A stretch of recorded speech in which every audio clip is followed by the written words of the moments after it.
পৃথিবীতে কেউ স্থায়ী হয় না, হোক না সে ফেরাউন কিবা নমরুদ, কেউ ভাবে চিরকাল রয় না, কেউ ভাবে চিরকাল রয় না। পৃথিবীতে কেউ স্থায়ী হয় না,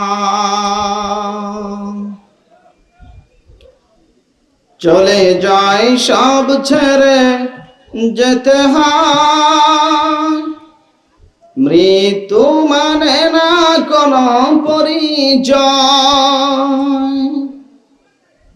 সব রাজা মহারাজা আর মহাবীর, সব রাজা মহারাজা আর মহাবীর, কাউকে সে অবকাশ দেয় না। পৃথিবীতে কেউ স্থায়ী হয় না। ফেরাউন শেষ তো ছিল না, মৃত্যু তাকেও ছেড়ে দিল না। থেকে গেছে তার সব স্মৃতি চিহ্ন, থেকে গেছে তার সব স্মৃতি চিহ্ন, কেউ আজ তার কথা কয় না। পৃথিবীতে কেউ স্থায়ী হয় না। আলহামদুলিল্লাহ। একটা ছিল ব্লাড ফর ব্লাড, খুন কা বদলা খুন, রক্ত পিপাসু ছিল তারা। এখনো খুনের নেশায় মাতোয়ারা হয়ে পাখির মতো গুলি করে আমার ছাত্র ভাইদেরকে হত্যা করা হচ্ছে। কথা বলেন, কথা ঠিক কিনা? এমন কঠিন সমাজ এসেছিলেন আমার নবী, আপনার নবী, বিশ্ব নবী মুহাম্মদ রাসূলুল্লাহ সাল্লাল্লাহু আলাইহি ওয়াসাল্লাম। ঐতিহাসিকগণ বলেন, আল্লাহর নবী যখন এলেন তখন ওই জাতীয় সমাজ মদ, জুয়া, মারামারি, কাটাকাটি, হানাহানি, অশ্লীলতায়, বেহায়াপনায়, কানায় কানায় পরিপূর্ণ। এমন কঠিন বর্বরতা, অজ্ঞতা জমিন থেকে মূলচ্ছেদ করে সোনার সমাজ, শান্তির সমাজ গড়ার জন্য আল্লাহর নবী জীবন বাজি রেখেছিলেন। কথা বলেন, কথা ঠিক কিনা? 40 বছর পর্যন্ত আল্লাহ রাসূল সাল্লাল্লাহু আলাইহি সাল্লাম তার জাতিকে পরিবর্তন করার জন্য অনেক চেষ্টা, অনেক শ্রম দিয়ে গেছেন, কিন্তু 40 বছর পর্যন্ত তার জাতিকে পরিবর্তন করতে পারে নাই। কথা বলেন, কথা ঠিক কিনা? আল্লাহ রাসূল সাল্লাল্লাহু আলাইহি সাল্লাম যখন যৌবন কাল, যুবক বয়স, তখন যুবকদের নিয়ে একটা সংগঠন তৈরি করেছিলেন। কথা বলেন ঠিক কিনা? নাম কি? হিলফুল ফুজুল। কথা বলেন ঠিক কিনা? এই হিলফুল ফুজুলে বসে আল্লাহ রাসূলের মেধা থেকে অনেক আইন তৈরি করেছিলেন তার জাতিকে পরিবর্তন করার জন্য। কথা বলেন, কথা ঠিক কিনা? কিন্তু তার জাতিকে পরিবর্তন করতে পারে নাই। পৃথিবীর সেরা মানুষ, শ্রেষ্ঠ মানুষ, জ্ঞানী গুণী পণ্ডিত আমার নবীর চেয়ে আর কেউ হতে পারে? কথা বলেন, আর কেউ হতে পারে? আধুনিক পৃথিবীর অনেক জ্ঞানী গুণী পণ্ডিত তারাও বলেছেন, আধুনিক এই পৃথিবীতে যদি শান্তি দিতে হয়, একজন নেতার অধীনে গোটা পৃথিবী চলতে হবে। সেই নেতা, যোগ্য নেতা মুহাম্মদ রাসূলুল্লাহ সাল্লাল্লাহু আলাইহি ওয়াসাল্লাম। প্রিয় উপস্থিতি, সেই রাসূলের মেধা থেকে তৈরি করা আইন দিয়ে মানুষকে শান্তি দেওয়া সম্ভব হয়নি। আল্লাহ রাসূল বুঝলেন না, হবে না। আলা আলাহুল খলকু ওয়াল আমর, সৃষ্টি যার, আইন চলতে হবে তার। কথা বলেন, কথা ঠিক কিনা? আমরা সৃষ্টিকার, আর আওয়াজ দিয়ে বলেন, আমরা সৃষ্টিকার, আইন মানব কার? আল্লাহ। আল্লাহ রাসূল ধর্ণা দিলেন গারে হিরায়, আল্লাহ পাঠাও তোমার আইন যা দিয়ে মানুষকে শান্তি দেওয়া যায়। সুতরাং তার জীবন থেকে প্রমাণিত মানব রচিত কোন আইন দিয়ে মানুষকে শান্তি দেওয়া যাবে না। আজকে আমরা আধুনিক জ্ঞানী গুণী পণ্ডিত অনেক হয়েছে, কিন্তু কোরআন বুঝি না, কোরআনের কাছে আসতে পারি না। কথা বলেন, কথা ঠিক কিনা? আজকে কোরআন আমাদের ঘরে ঘরে আছে, কিন্তু কোরআনের আইনে সমাজে বাস্তবায়ন নাই। কথা বলেন, কথা ঠিক কিনা? প্রিয় উপস্থিতি, ভূমিকায় অনেক কথা হয়ে যাচ্ছে, যেহেতু আমার সময় স্বল্পতা, কিছু কথা না বললেই নয়। অনেক আফসোস, অনেক কষ্ট, যেহেতু শ্রোতা অল্প শ্রোতাতে কথা বলা যায় না, তারপরে আপনারা একটু আওয়াজ দিবেন। আমার দেশের স্বাধীনতার বয়স প্রায় 53 বছর পার হয়ে গেছে। কথা বলেন ঠিক কিনা? আমরা মানুষকে শান্তি পেয়েছি? কথা বলেন, আমরা মানুষকে শান্তি পেয়েছি? আমরা কেন পাই নাই? আমরা এই দেশ থেকে পাকিস্তানি হানাদার বাহিনীকে তাড়িয়ে দিয়েছি, আমরা এই দেশ থেকে ইংরেজদের শোষণ বাহিনীকে তাড়িয়ে দিয়েছি। এখন তো আমার বাংলা আমি শাসন করি, এখন কেন শান্তি হবে না? এখন রক্তের গন্ধ রাস্তায় কেন? এখন রাজপথে মানুষ পুড়ছে কেন? এখন নারীরা ধর্ষিতা হচ্ছে কেন? এখন এখানে সেখানে চুরি ডাকাতি ছিনতাই গুম হচ্ছে কেন? কোন কারণে হচ্ছে? কারণ একটাই, কোরআন আমাদের ঘরে ঘরে আছে, কিন্তু কোরআনের আইন সমাজে বাস্তবায়ন নাই। কথা বলেন, কথা ঠিক কিনা? প্রিয় উপস্থিতি, রাগ করলেন নাকি? আমি শুরুতেই বলেছি আপনারা একটু আমার সঙ্গে কথা বলবেন, পারবেন না? আজকে কথা হবে কোরআন থেকে। আমি সূরা সফের 10 নম্বর আয়াত তেলাওয়াত করেছি। কয় নাম্বার? এটা কিন্তু কোরআনের ক্লাস। এটা কি কোরআনের ক্লাস? সুতরাং আমরা যে আলোচনাগুলি শুনবো, যে বিষয়ের উপরে, আমরা এখানে মানার নিয়তে শুনবো। কথা বলেন ঠিক কিনা? আমলের নিয়তে শুনবো। প্রিয় উপস্থিতি, এই 10 নম্বর আয়াতে আল্লাহ পাক কি বললেন? আল্লাহ রাব্বুল আলামিন বলেন, ইয়া আইয়ুহাল্লাযীনা আমানু, হে ঈমানদারেরা, ও হে ঈমানদারগণ। আল্লাহ পাক ঈমানদার বলে ডাক দিলেন। কি বলে? কথা বলেন। ঈমানদার বলে ডাকলেন। এখন আমরা এখানে যারা আছি, আমরা বলেন তো ঈমানদার না বেঈমান? একটু আওয়াজ দিয়ে বলেন। যারা বললেন না তাদের মনে হয় সন্দেহ আছে কি?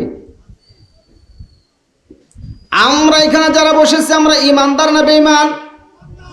বেঈমান বলে যদি কাউকে বলা হয়, সে কিন্তু রাগান্বিত হয়ে যায়। জীবনে এক ওয়াক্ত নামাজ পড়ে না, তাকেও যদি বলা হয় তুমি ঈমানদার না বেঈমান, বলে আমি পাক্কা ঈমানদার। কথা বলেন ঠিক কিনা? আল্লাহ রাব্বুল আলামিন বললেন, ও হে ঈমানদারেরা। এখন এই মাহফিলে আমরা যারা বসে আছি, নিজেদেরকে যদি ঈমানদার বলে দাবি করে, এই আয়াত থেকে এটাই বোঝা যায় আল্লাহ পাক আমাদেরকে ডাকলেন। ঠিক কিনা বলেন? আওয়াজ দিতে হবে। কাদেরকে ডাকলেন? এই আয়াতের আলোচনা তাহলে আমাদের জন্য। ঠিক কিনা বলেন? আল্লাহ রাব্বুল আলামিন ডাক দেবার পর বলতেছেন, ইয়া আইয়ুহাল্লাযীনা আমানু হাল আদুল্লুকুম আলা তিজারাতিন তুনজিকুম, ও হে ঈমানদারেরা, আমি আল্লাহ তোমাদেরকে একটা ব্যবসার সন্ধান দেব। কিসের সন্ধান? ব্যবসার সন্ধান দেব। এখন আল্লাহ যদি ব্যবসার সন্ধান দেয়, আজকে পৃথিবীর মানুষ, দুনিয়ার মানুষ, আমার দেশের, আমার সমাজের মানুষ ব্যবসা করার আগে পরে না, আগে কিন্তু 10 বার করে ভাবে ব্যবসায় লাভ হবে না লস হবে, এই ব্যবসাটা করা যাবে কি যাবে না, আমি এই ব্যবসা করতে পারবো কি পারবো না, এটা নিয়ে কিন্তু ভাবে। ঠিক কিনা বলেন? তাহলে আমরা আল্লাহকে প্রশ্ন করলাম, আল্লাহ ব্যবসার সন্ধান দিবা তো বুঝলাম, আগে বলো ব্যবসায় লাভ হবে না লস হবে? ঠিক কিনা? আমরা যদি আল্লাহকে প্রশ্ন করি, আল্লাহ যেই ব্যবসার সন্ধান তুমি দিবা, সেই ব্যবসায় লাভ হবে না লস হবে, আল্লাহ আমাদেরকে বলো। আল্লাহ পাক আয়াতের পরের অংশে বলতেছেন, তুনজিকুম মিন আযাবিন আলীম। বান্দারে, এই ব্যবসা করতে গেলে কোনোদিন তোমার লস হবে না, লস হবে না। 1 নাম্বার লাভ হলো, বান্দা এই ব্যবসাটা যদি করো, আমি আল্লাহ তোমাকে গ্যারান্টি দিলাম, এই ব্যবসা আমি আল্লাহর আযাব থেকে তোমাদেরকে বাঁচায় দিবে। আওয়াজ দিয়ে বলেন সুবহানাল্লাহ। তাহলে তো ব্যবসাটা করাই যায়। ঠিক কিনা বলেন? লাভ যদিও না হয়, লসের তো হবে না। জান্নাত পায় আর না পায়, জাহান্নাম থেকে তো বাঁচা যাবে। ঠিক কিনা বলেন?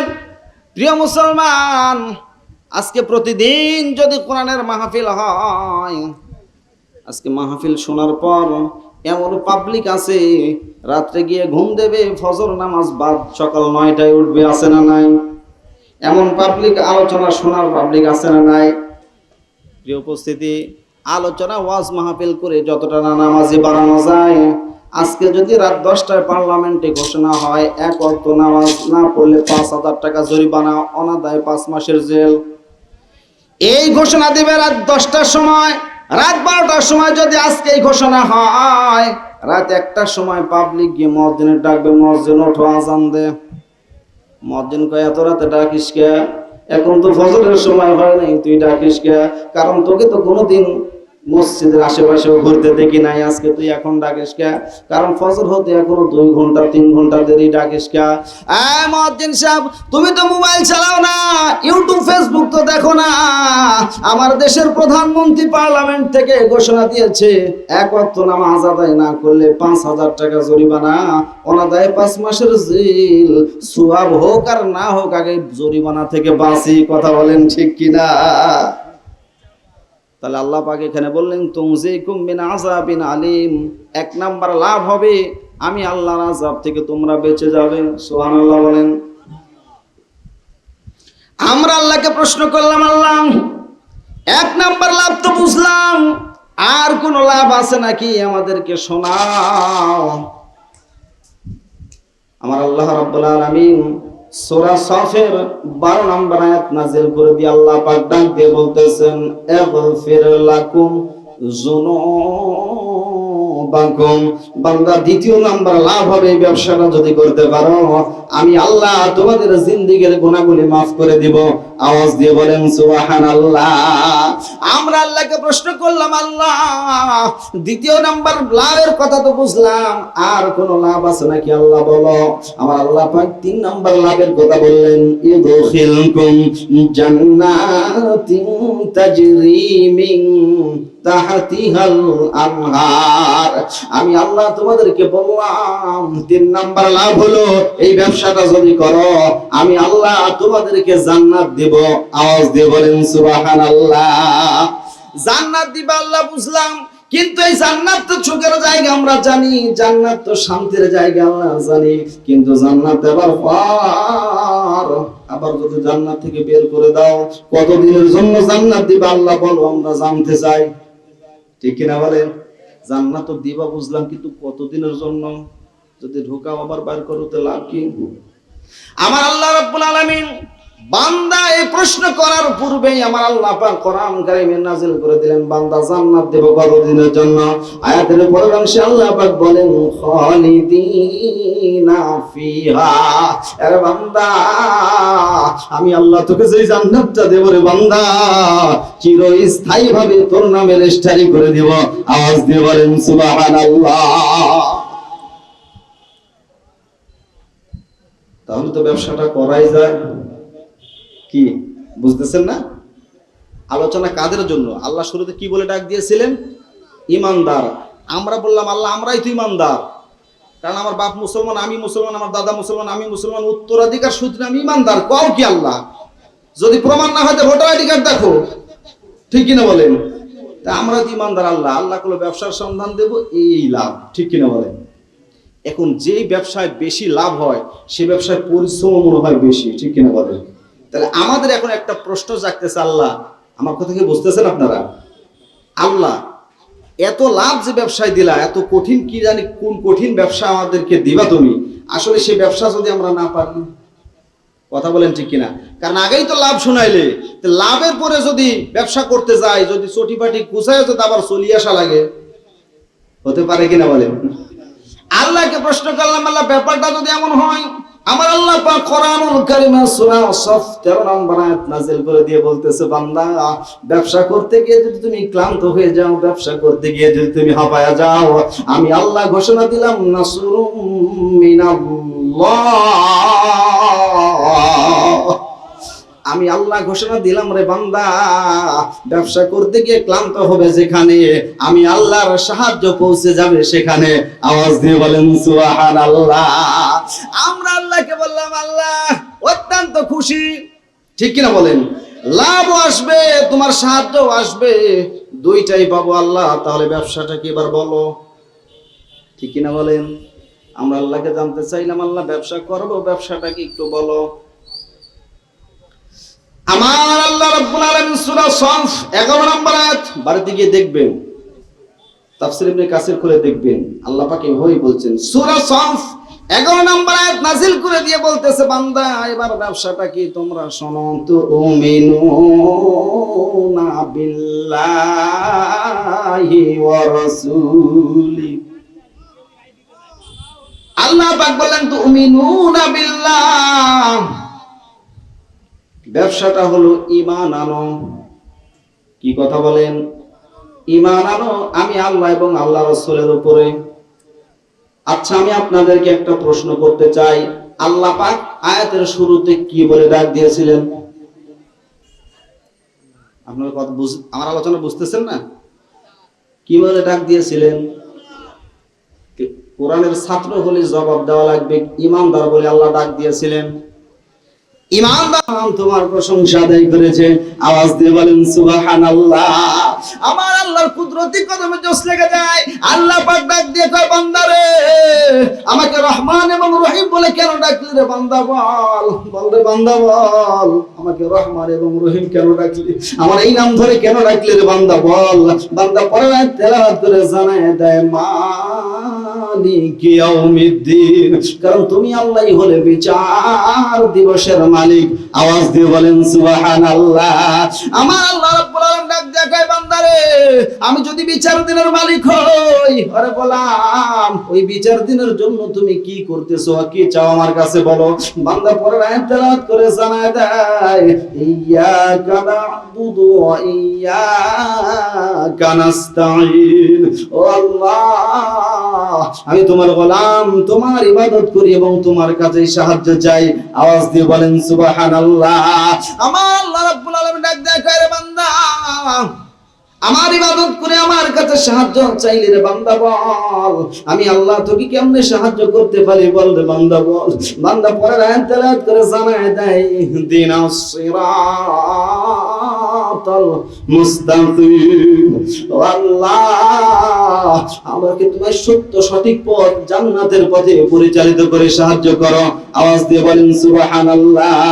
একজন নামাজি বান্দা যখন এইভাবে সূরা ফাতিহা শেষ করে, সূরা ফাতিহা শেষ করার পর আমিন বলে, বলে কিনা বলেন?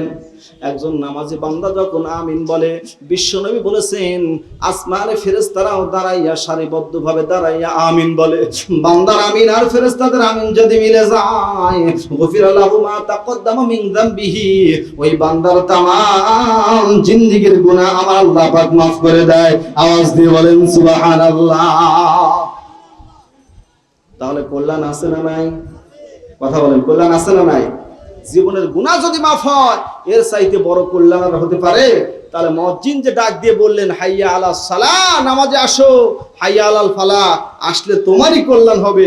জীবনের গুনাহ যদি মাফ হয়, আমার আপনাকে যদি আল্লাহ মাফ করে দিয়ে জান্নাত দেয়, এর চাইতে বড় কল্যাণ আর হতে পারে? কথা বলেন ঠিক কিনা? আজকে পৃথিবীর মানুষ জাহান্নামে যেতে চায় এমন কোন মানুষ আছে এখানে? থাকলে হাত তুলেন তো, যে হুজুর আমি জাহান্নামে যেতে চাই। কেউ নাই। কারণ যে বোঝে না, যে এক ওয়াক্ত নামাজও পড়ে না, তাকেও যদি জিজ্ঞাসা করে তোমার আশা কি, বলে আমি জান্নাতে যাব। ঠিক কিনা বলেন? হিন্দুদেরকেও যদি জিজ্ঞাসা করে তুমি যাবে কোথায়, কয় স্বর্গে। ঠিক কিনা বলেন? কারণ জান্নাতের আশা কিন্তু সবাই করে, জাহান্নামে কেউ যেতে চায় না।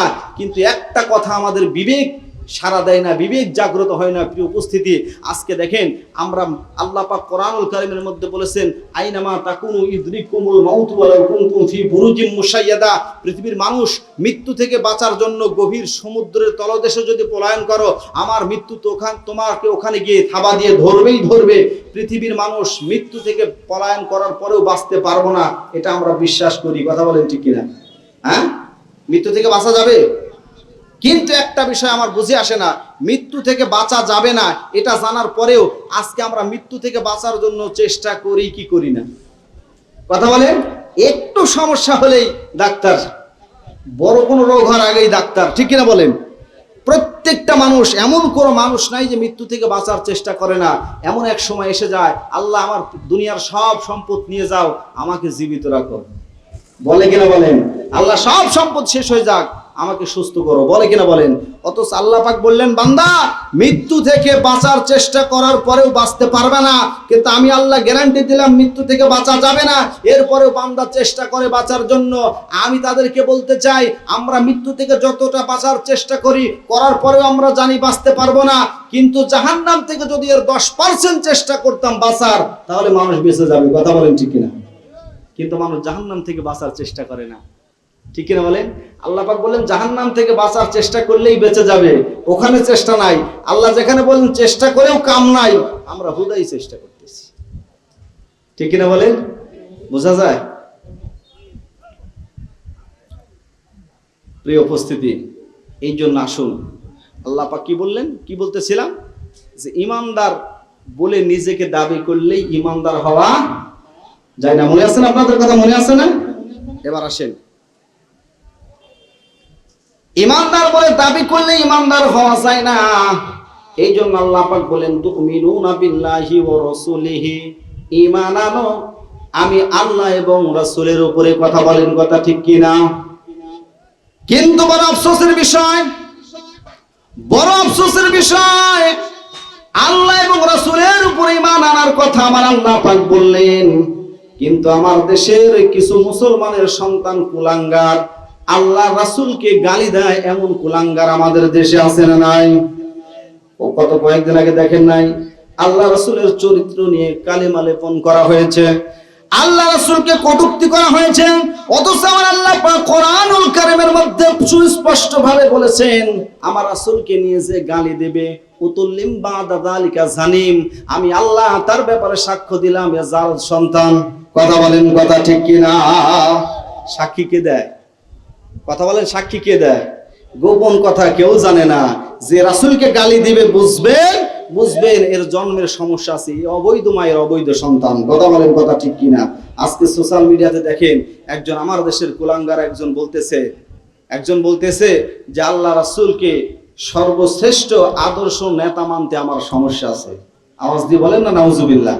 মায়েশা রাদিয়াল্লাহু তাআলা আনহাকে নিয়ে একটু কটূক্তিমূলক কথা বলেছে, আপনারা এখনো সোশ্যাল মিডিয়াতে দেখলে ঘুরতেছে, দেখবেন, পাবেন। আমি সরকার বাহাদুরকে বলতে চাই, অতি বিলম্বে আপনার এই দেশের যত ঊর্ধ্বতম কর্মকর্তাই উনি হোক না কেন, এদেশের 16 কোটি মানুষের কলিজায় আঘাত করেছে, কারণ রাসূল হলে আমাদের কলিজা। কথা বলেন, কথা ঠিক কিনা? রাসূলকে নিয়ে কলিজা কথা বলা মানে আমাদের কলিজায় আঘাত করা। 16 কোটি মানুষের কলিজার আঘাতটা আপনি বুঝেন। এই কুলাঙ্গারকে অতি বিলম্বে শাস্তির আওতায় নিয়ে আসেন। কথা বলেন, কথা ঠিক কিনা? অথচ প্রিয় উপস্থিতি, খেয়াল করেন, কথা হবে কোরআন থেকে। আমি তো বলেছি কোরআনের বাইরে কোনো কথা হবে না। আল্লাহ রাসূল হলো আমাদের আদর্শ নেতা। কথা বলেন, কথা ঠিক কিনা? আল্লাহ রাসূল আমাদের কি আদর্শ নেতা। আল্লাহ রাসূলকে আদর্শ নেতা, অর্থাৎ আল্লাহ রাসূলকে নেতা না মানলে, ঈমানের মানদণ্ডে রাসূলকে নেতা না মানলে কোনো সমস্যা আছে কিনা? আজকে আমরা কোরআনকে একটু প্রশ্ন করি, ঠিক কিনা বলেন? ঈমানের মানদণ্ডে রাসূলকে নেতা না মানলে আমাদের কোনো সমস্যা আছে কিনা? আল্লাহ পাক কোরআনুল কারীমের মধ্যে বলতেছেন, সূরা নামের মধ্যে বলতেছেন, কুল আতিউল্লাহ ওয়া রাসূল ফাইন তাওয়াল্লাহু ফাইন্নাল্লাহা লা ইউহিব্বুল কাফিরিন। আল্লাহ পাক বললেন, যেই ব্যক্তি আমার রাসূলের আতাত এবং আল্লাহ এবং আল্লাহ রাসূলের আতাত করে না, ফাইন্নাল্লাহা লা ইউহিব্বুল কাফিরিন, আমি আল্লাহ পাক ওই সকল কাফেরদেরকে পছন্দ করি না। আওয়াজ দিয়ে বলেন আল্লাহু আকবার। তাহলে আল্লাহ রাসূলের অনুসরণ যেই ব্যক্তি করে না, সে যতই নিজেকে মুসলমান ইমানদার দাবি করুক, আল্লাহর ভাষায় সে কি? কথা বলেন না কেন? সে কি? কাফের। প্রিয় উপস্থিতি, খেয়াল করেন, খেয়াল করেন, 5 মিনিট সময়, 10:30 না,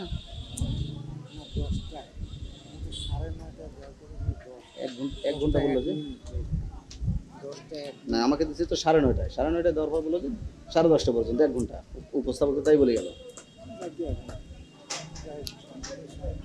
খেয়াল করেন, আল্লাহ পাক কোরআনুল কারীমে সূরা বানি ইসরাঈলের 71 নম্বর আয়াত নাযিল করে দিয়ে বলতেছেন, ইয়াউমা নাদউ কুল্লা উনাসিম বিইমামিহিম, ইয়াউমা নাদউ কুল্লা উনাসিম বিইমামিহিম। আমি আল্লাহ রাব্বুল আলামিন কিয়ামতের ময়দানে কোনো মানুষকে একা একা ডেকে আনবো না, বরং পৃথিবীর জমিনে যে যাকে নেতা মেনেছিল সেই নেতাকে সামনে রেখে সমর্থক কর্মী অনুসারীদেরকে ডেকে আমি আল্লাহ পাক হাজির করব। আওয়াজ দিয়ে বলেন সুবহানাল্লাহ। মুসলমান খেয়াল করেন, আয়াত থেকে এটাই প্রমাণিত হয় আপনার দলীয় কার্যক্রম কিন্তু শুধু দুনিয়ায় না, আখেরাতেও আছে, ঠিক কিনা বলেন? কারণ কবর জীবন তো শুরুই হয় দল দিয়ে। একজন মানুষ যখন মারা যায় বিসমিল্লাহি আলা মিল্লাতি রাসূলিল্লাহ কথা বলে কবরে রাখা হয়। এর মানে কি? এর মানে হলো আল্লাহর নামে রাসূলের দলে আজকে দিয়ে গেলাম, ঠিক কিনা বলেন? আমি প্রশ্ন করতে চাই, আমার দেশের কোন বেসরকারি দলের লোক যদি মারা যায়, অর্থাৎ বিরোধী দলের লোক যদি মারা যায়, মারা যাবার পর সরকারি দলের লোককে ডাক দিয়া যদি বলে সারা জীবন এই লোকটা বিরোধী দল করেছে, তোমাদের বিপক্ষে কথা বলেছে, আজকে মারা গেছে, তোমাকে আজকে তাদের দলে দিলাম, বলেন নেবে? কথা বলেন নেবে? সারা জীবন উল্টা পাল্টা দল করেছেন, সারা জীবন উল্টা পাল্টা দল করেছেন, রাসূলের দল করেন নাই, বরং নবীর দলের লোক তাদেরকে ধরে মারলেন, হামলা করলেন, মামলা দিলেন, রিমান্ড দিলেন, আর মরার পরে বলতেছে বিসমিল্লাহি ওয়া মিল্লাতি রাসূলিল্লাহ, আল্লাহর নামে রাসূলের দলে তোমাকে দিয়ে গেলাম। আচ্ছা বলেন তো, আল্লাহ রাসূলের কি ঠেকা পড়েছে লাশ নেবে? আওয়াজ দিয়ে বলেন নেবে?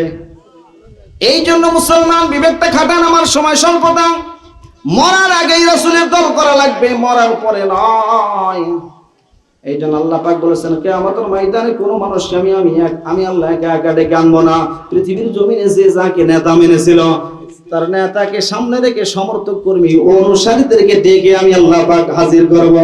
আওয়াজ দিয়ে বলেন সুবহানাল্লাহ। এখন একবার ভাবেন, আপনার সামনে কোন নেতা, যেই নেতার দাড়ি নাই, টুপি নাই, জুব্বা নাই, মিথ্যা বলে, জেনা করে, অন্যের হক মেরে খায়, আল্লাহ বিরোধী আইন পাশ করে, কোরআনের কর্মীদের কষ্ট দেয়, এমন একজন নেতা যদি আপনার সামনে থাকে, নেতা যেখানে যাবে আপনিও সেখানে বিবেকটা খাটান, কথা বলেন ঠিক কিনা? প্রিয় উপস্থিতি, আল্লাহ পাক বলেন, আল্লাহ রাব্বুল আলামিন বলেন, আমার নেতাকে আমার রাসূলের আদর্শ যদি না মেনে অন্য কোন নেতার আদর্শ মানো, আল্লাহ রাব্বুল আলামিন বলেন ইয়াকুদুমু কওমাহু ইয়াউমাল কিয়ামাতি ফাআওরাদাহুমুন নার ওয়া বিসাল বুরদুল মাওরুদ। আল্লাহ রাব্বুল আলামিন বললেন, সূরা হুদ ৯৮ নম্বর আয়াত নাযিল করে দিয়ে বলতেছেন, আমার নবীকে বাদ দিয়ে যারা অন্য নেতার আদর্শ মানবে, আমি আল্লাহ বললাম সে জাহান্নামে যাবে। সূরা হুদ ৯৮ নম্বর আয়াত। ৯৮ নম্বর আয়াত আল্লাহ পাক কথা বললেন। লিল্লাহে তাকবীর, লিল্লাহে তাকবীর। প্রধান বক্তার আগমন।